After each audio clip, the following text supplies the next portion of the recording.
Welcome to Kumudha சமையல். நீங்கள் நம்ம சேனலை இன்னும் சப்ஸ்கிரைப் பண்ணலன்னா மறக்காமல் சப்ஸ்கிரைப் பண்ணிடுங்க.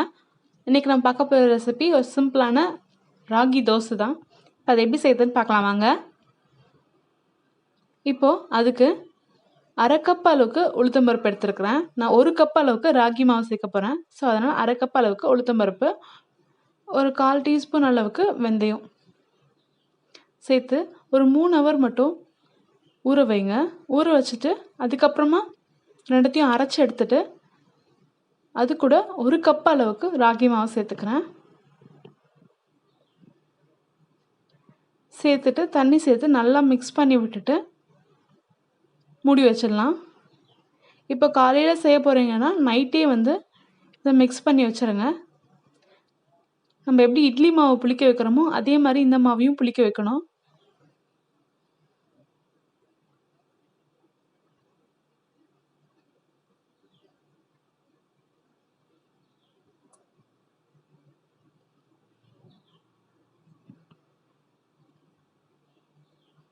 இப்போ மார்னிங் பார்த்தோன்னா நல்லா புளிச்சு வந்திருக்கு மாவு. இந்த மாவில் உப்பு சேர்த்துட்டு நல்லா மிக்ஸ் பண்ணி விட்டுட்டு தோசை மாவு பதத்துக்கு தண்ணி சேர்த்து கலந்துக்கோங்க. இப்போது ஒரு தோசைக்கல் வச்சு நல்லா சூடானதும் நம்ம ஒரு தோசையாக போட்டு எடுத்துடலாம். கொஞ்சமாக எண்ணெய் விட்டுட்டு வெங்காயம் போட்டு தேய்க்கிறேன்.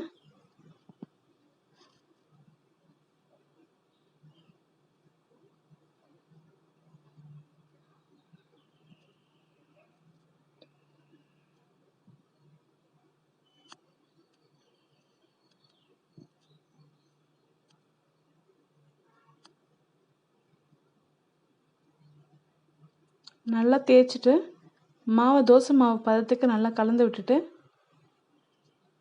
தோசை ஊற்றிக்கலாம். பார்த்தீங்கன்னா மாவு நல்லா புளிச்சிருக்கிறதுனால நமக்கு இந்த மாதிரி ஊற்றும் போது கரெக்டாக வருது. சப்போஸ் நீங்கள் இன்ஸ்டண்ட்டாக கரைச்சிங்கன்னா அந்த மாதிரி வராது. அதனால் எப்போவுமே உளுத்தம்பருப்பும் ராகி மாவும் நைட்டே ஊற வச்சுருங்க. அதாவது 5 to 6 ஹவர்ஸ்க்கு முன்னாடியே ஊற வச்சுட்டு அதுக்கப்புறமா யூஸ் பண்ணுங்கள். 1 கப் ராகி மாவுக்கு அரை கப் அளவுக்கு உளுத்தம்பருப்பு சேருங்க.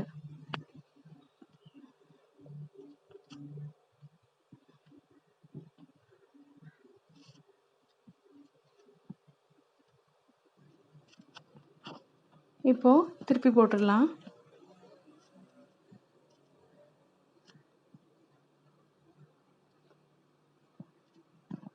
இந்த ரெசிபி தேங்காய் சட்னியோட ஒரு பெஸ்ட்டான காம்பினேஷன்.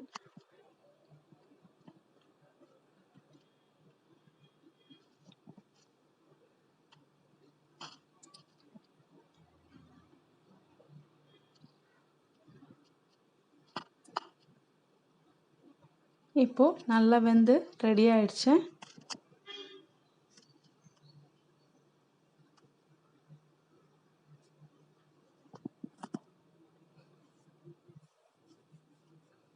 இன்னொரு பிளேட்க்கு மாற்றிக்கலாம். அதே மாதிரி 1 by 1 ஒரு தோசையாக போட்டு எடுத்துக்கலாம். நீங்கள் எப்போவுமே அரிசி மாவுலேயே தோசை ஊற்றிட்டு இருக்கிறத விட இந்த மாதிரி பண்ணுறது ஒரு டிஃப்ரெண்ட்டான இருக்கும்.